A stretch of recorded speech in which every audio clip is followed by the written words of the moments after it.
Hi, I'm Ian and I'm the Lonely Chef. And we have a fabulously funny show for you in the next half an hour. At the end of the show there's a number and I want you to jot it down and call me because, well, I'm single and I'm looking for a date and possibly a relationship and who knows, maybe even marriage. I'm looking to meet somebody special. I'm fabulously wealthy. I want to settle down and I want to share this wealth with that special person and just live happily ever after. So enjoy the show and hopefully we'll meet. Until we do, goodbye. Oh, one more thing. I do happen to lie an awful lot. Lonely, I've been searching for so long. Lonely, only hoping you're the one who will change my life and make these dreams come true. Lonely, the time goes on and on. Lonely, still searching for the one. I would sail the 7 oceans, across the burning sand, till the day I find you, never to be lonely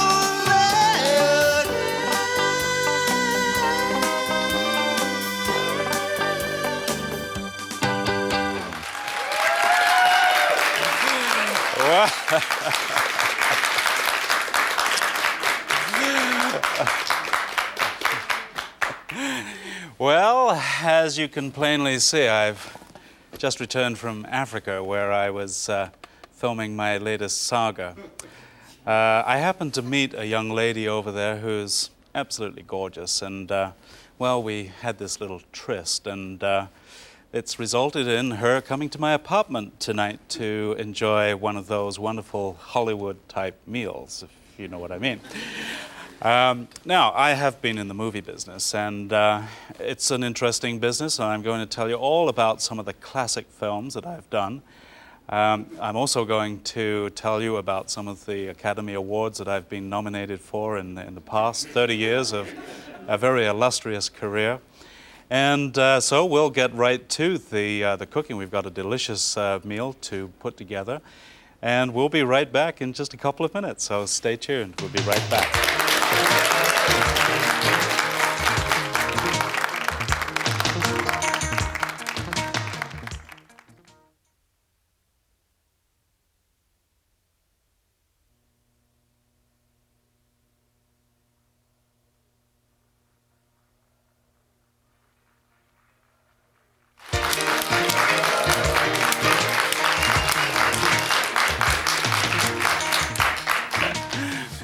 I've always wondered why directors carry whips. I mean, why do they do that? You know, they hit their boots and they say, lights, camera, action, as if to emphasize something.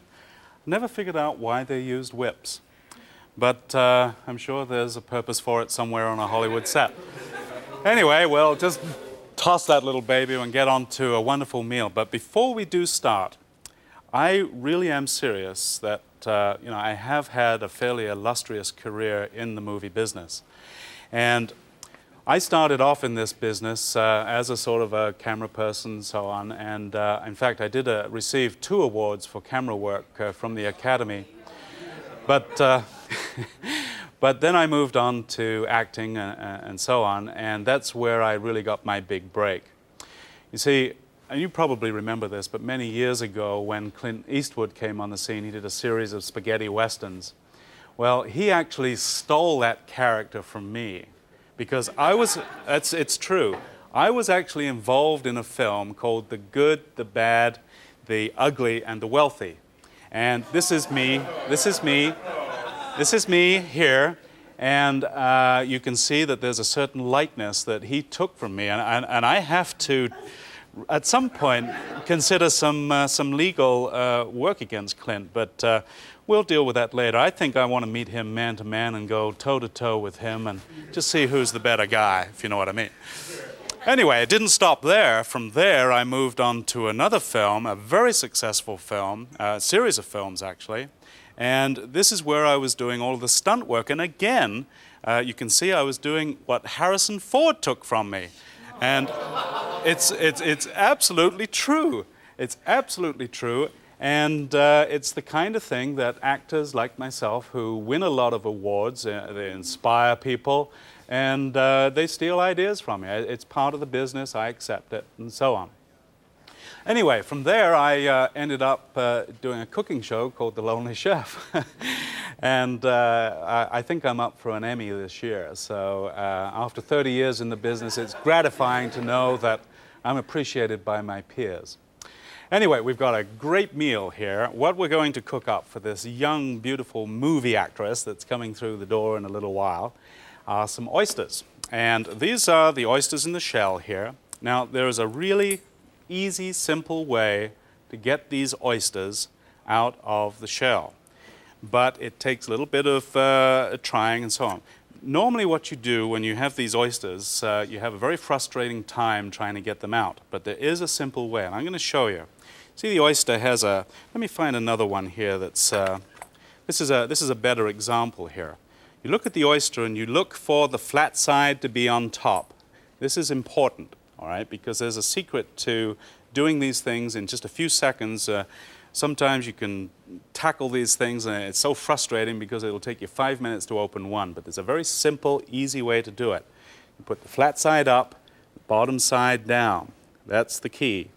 Now the other key is that the round side of the oyster, the rounded curved side, goes away from you, and the straight side of the oyster goes towards you.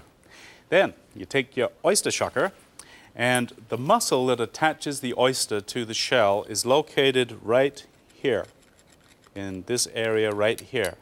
So you don't go in from the end, you don't go in from over here or anything. You go in from the side, the flat side, and you go in here and just move the knife across the top part of the flat shell.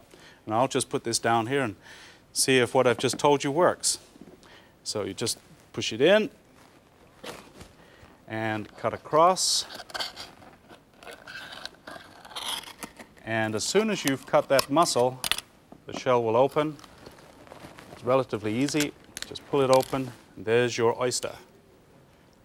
And it's a nice, fresh-looking oyster. And when we saute this in some butter and garlic, we're going to bread this in a minute, but it will be absolutely delicious. Now, some people like to eat these little gems raw. And it's an acquired taste, and it's supposed to be what's the word? Aphrodisiac. That's right, aphrodisiac. Now, being in the movie business, there's a lot of movie people eat these things, and I think it's the kind of work schedule that they keep, and they need sustenance of this nature. Very good for you, actually. But do you think that I should eat this raw?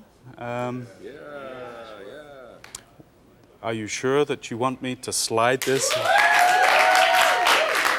I mean, well, it's really tempting. I mean, I can do this. I should put a little squeeze on here, a squeeze of lemon. That's what I'll do. Just a second, just to have that nice tangy taste. Here we go. Raw, fresh oysters. This is what movie business is all about. Are you ready for this?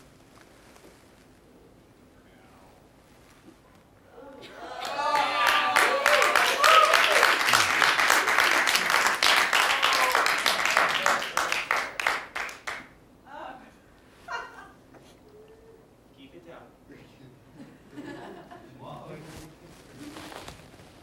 Oh, the little devil was fighting to get out. Anyway, that's fresh oysters. So what we're going to do, now I've already prepared some. What we're going to do, but do remember the way that oyster is opened. It's an easy way to do it. Remember, flat side towards you, round side away from you, and the deep side down. We're going to just take some oysters, we're going to bread them, and they actually taste pretty delicious, nice oysters. these are the oysters from the shell. They're cleaned, just washed off and so on. And in order to bread these, we'll put that oven on, the stove on there. We're going to take some cornflakes. All I want to do here is very, very simple, but this is just going to taste absolutely delicious. Take some ordinary cornflakes and just grind them in your hands. Sort of messy. You can do this in a plastic bag, but for purposes of television and excitement and stuff, we're just going to put the oysters into this mess of cornflakes. So here we go. And you take your oysters and just roll them in the cornflakes here. Now, doesn't that look absolutely delicious? Probably far from it, but believe me, the taste is absolutely wonderful. So we'll put some butter into the pan here and get that organized. Put lots of butter in there. We'll also take a clove of garlic and get that happening. Now I like to have lots of garlic in my butter. The aroma sort of fills the apartment here. It makes the whole house smell wonderful, especially if you're having somebody over to join you for a nice meal. So we'll just crack a few of these. This is the way that I like to do it. Just smash it down, pull off this skin here, throw in the whole garlic clove and let it sizzle. We'll do a couple more here. It's an easy way to do it. I don't particularly like the little presses that you use, but people have various options available to them. This is the way that I like to do it. So we just take these cornflakes, move the oysters around. This is all you need to do. Just get a light coating. We'll stir that garlic up just a touch. Doesn't that smell delicious? That's starting to sizzle. We'll get that going nice and high. And we start to put these oysters into the pan. Are you ready for this? Ooh, now these only take a few minutes to cook, and they are truly tasteful. So now you know how to get them out of the shell. Now you know how they're being cooked. And we'll be putting the pasta in just a second, and we'll be back in about 2 minutes. We'll finish this meal off. It's absolutely delicious. The young lady's going to be arriving any time now, so we'll be back. Stay tuned.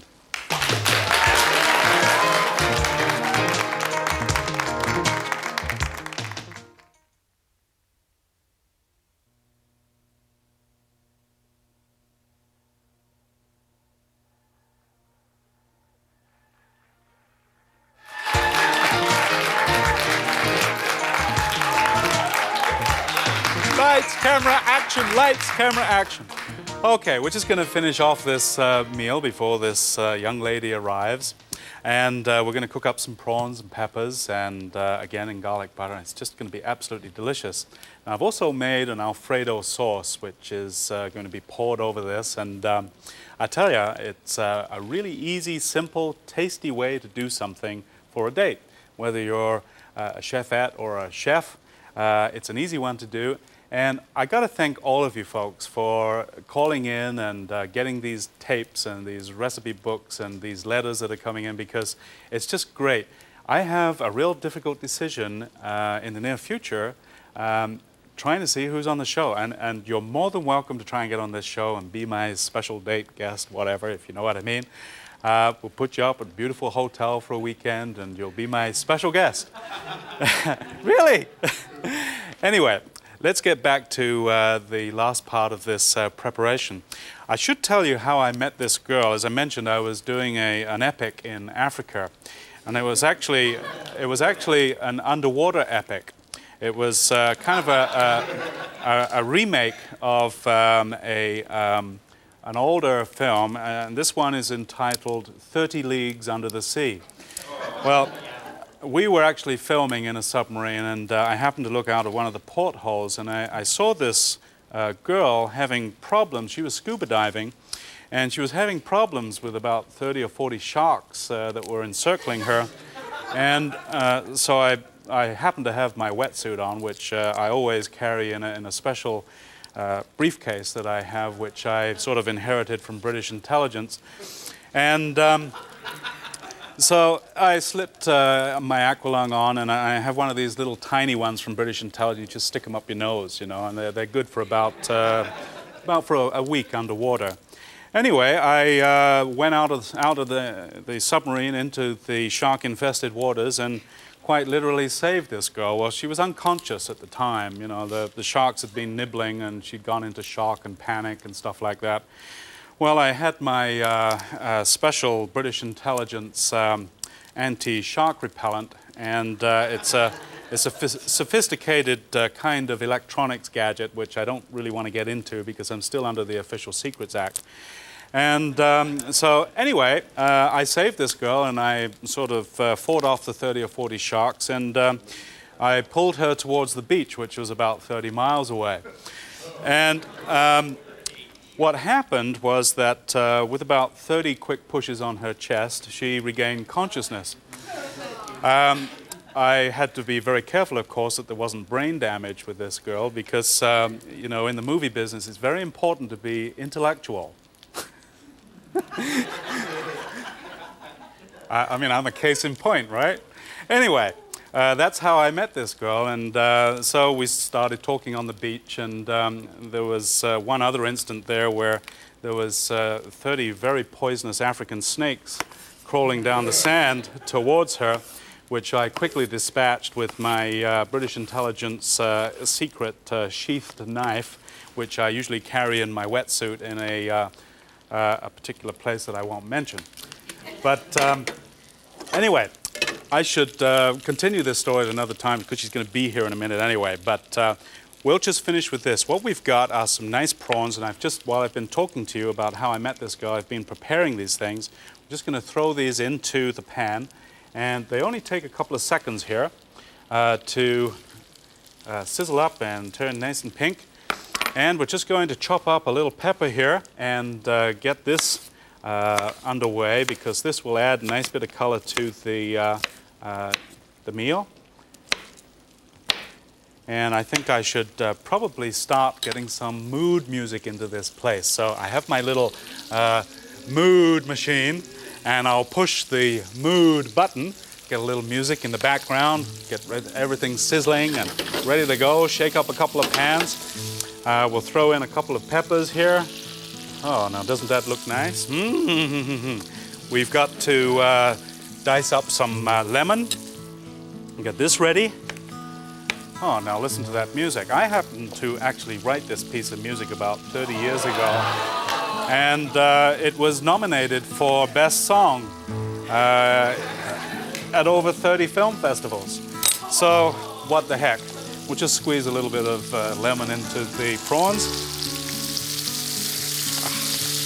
Oh, the sizzle. Oh, wonderful. I shall stir these. Now you see, it doesn't take long to do these. They're just tossed into that butter. The garlic is just sort of oozing through the room here with the music and the garlic and me. I mean, what a perfect evening. Anyway, all we need now is to put the pasta in, which only takes about 2 minutes, that's all. And this is actually a prepared pasta. Doesn't look like much right now, but the water has to be boiling. And we'll put this in for 2 minutes, and we'll have the meal ready for the young lady. So just slip that into some boiling water, let that just bubble away. Now these oysters, you can see these oysters here. Look at how nice these look now. Just turn those. Now, when I used to own my chain of 30 hotels through the South Pacific, we used to actually prepare the giant clams like this and try and fix one of those babies in a pan like this. It was just as tasty, but that's another story. Actually, you know, while I'm talking about the South Pacific, you know, we've had so many calls on this show and letters and stuff like that. What we're going to do, and this is actually the truth, okay, what we're going to do, we are going to organize a Lonely Chef trip to the South Pacific. We're going to take all the crew down there.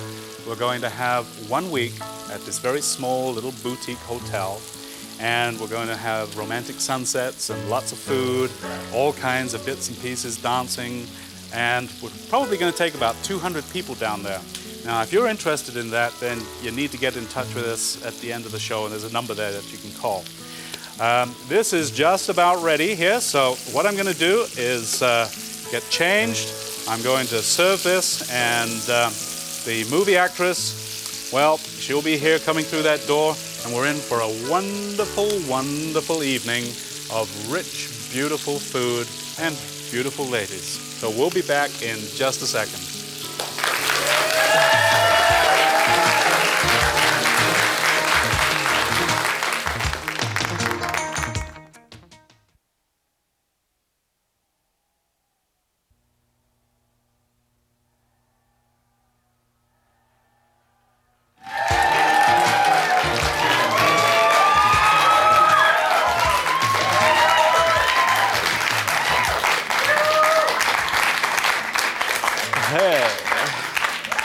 Just check the table out.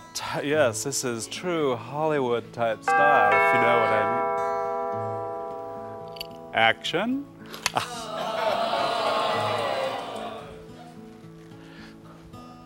Just check my little bow tie here.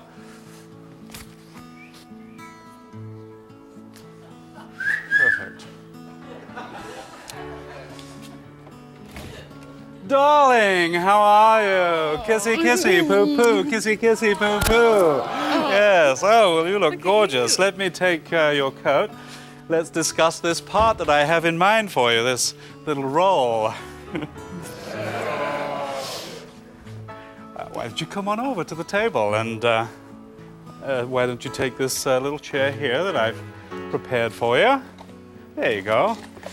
So, well, yes, we do have a beautiful meal here, but, you know, we have other things to talk about tonight. We have a sequel that we're going to do to my very successful epic, 30 Leagues Under the Sea. We're going to do, what is it now? 30 Leagues Under the Sand. And it's going to be a big picture with lots of reptiles and things like that. Now, because I had you in mind the moment that I saved you, it's something that I think you would be very good at. Actually, I don't even actually really recall doing any of that stuff? No, doesn't even sound familiar. Actually, I don't even recognize you. You don't recognize me? Didn't they?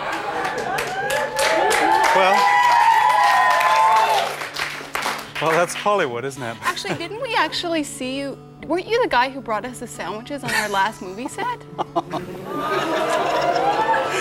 Yeah, okay, it's all coming back to me now. Oh, I'm sorry. Yeah. Okay, well, listen, we've got a wonderful meal here. Why don't we have a toast to whatever happens? There's hope for you. Yes, thank you. And do dig into this food. I think you'll find it absolutely delicious. Very good. For a copy of the program, or the Lonely Chef cookbook, or to be my special guest, call 1-800-665-CHEF. Or if you'd like to write to me personally, my address is P.O. Box 740, Everson, Washington, 98247. And when taping The Lonely Chef, I stay at the beautiful Fantasyland Hotel and Resort, which is part of the adventure of the West Edmonton Mall. Join me.